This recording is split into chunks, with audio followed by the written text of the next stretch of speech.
Yes, that was the New Year's Eve reel, which I've just picked up and learned. Well, try to learn it. But the thing is, when you're practicing reels, it's slow practice. And this bad boy, oh good boy. Um, right, um, reels. We've got time signature 4/4, but that is only a starting time signature for a reel. That's how you start it. Because eventually, when you play at speed, the main beats are going to be two beats in the bar, 2/2. But what if you're very clever with Irish music, which Irish music is very difficult. Um, there's no bones about it. And people go to study. They even do it at Trinity College of Music, my old college. They're doing Irish courses, Celtic music. Um, it's actually so with a normal classical piece, you've got one time signature and one beat usually, but with this complex reels, you have got two pulses going on at the same time. So you not only got the 2/2, but currently you've got the 4/4 going with it. As you'll notice with Irish fiddle players, uh, or Irish, not necessarily fiddle players, harmonians, concertinas, any instruments, elan pipes. It's all that type of music. That you watch their feet. If they're really counting it out properly, they would be using both feet. One foot would be tapping the 2/2 rhythm, and the other foot will be subdividing it into 4/4. So, so the way to build this up on a reel is get the metronome, um, and then think your top speed as you're aiming for is 92 in the 2/2 and 184 in the 4/4. That is your top speed, because otherwise if you try and play it fast out, it's going to go out of control. So to keep it steady, and you're playing with a band, to get the feel of it, and to keep rhythmically tight with your band, I think that is is the top speed for a reel. People may disagree with that, but there we go. So let's try 100, shall we?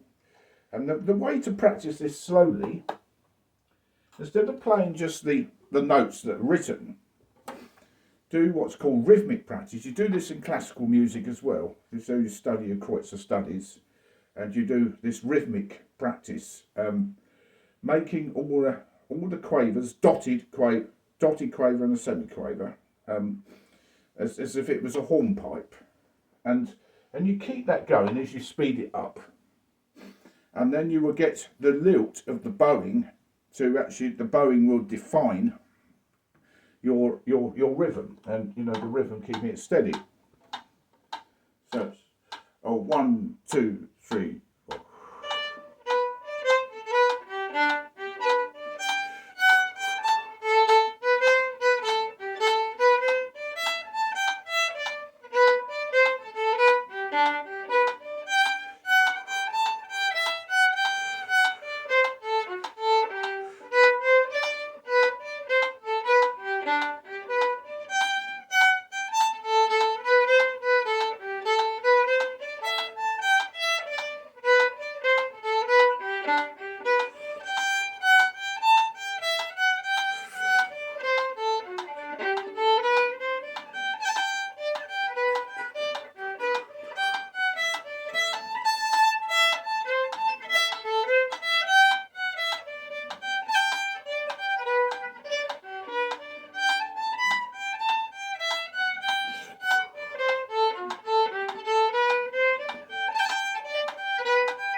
And that part B has got crossing of strings, and I think with that, it could create problems for you if you're not. So what we're crossing the strings. When you're crossing the string,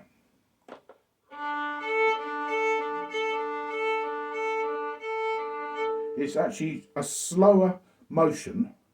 It's slower motion than playing. You're actually you've got more to do doing a linear scale up and down than crossing the string.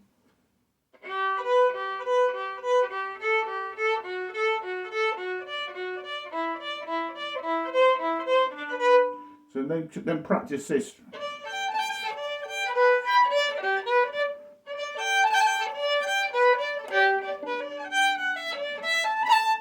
So you've got to make sure you get that strong beat.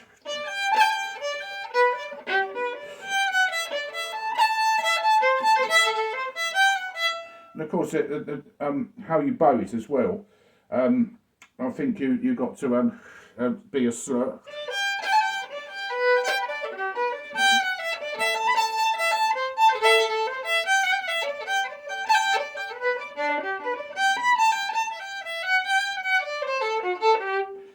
It's a duplet.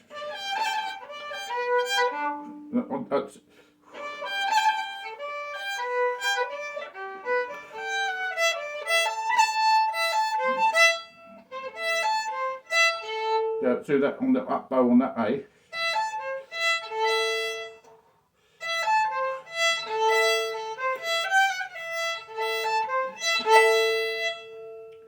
But you've got to get that strong beat, haven't you?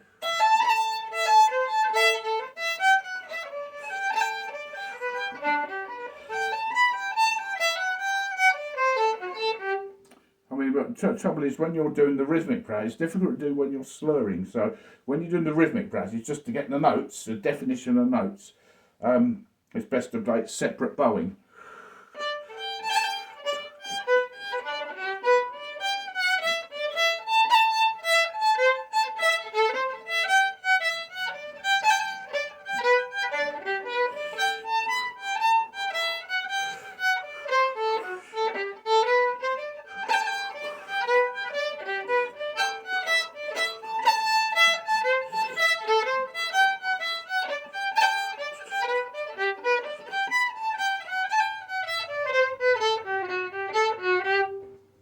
And of course, if you mistake the notes, you can, as long as you fit, you can make it up as you go along. Do a bit of improvisation, change the order of the notes. But it's but as long as they're within the rhythm and the structure of the, four bars. Call and response. Part A, 4 bars, call and response. Part B, call and response for the question and answer. That's what. All of these tunes are dance tunes are about. What I might be saying is probably academic, but I've only just looked at this today. I've just found it and somebody played it last night, and I said, well, the title of it, New Year's Eve Real. And what is it today? New Year's Eve. So with that, I wish you a happy New Year.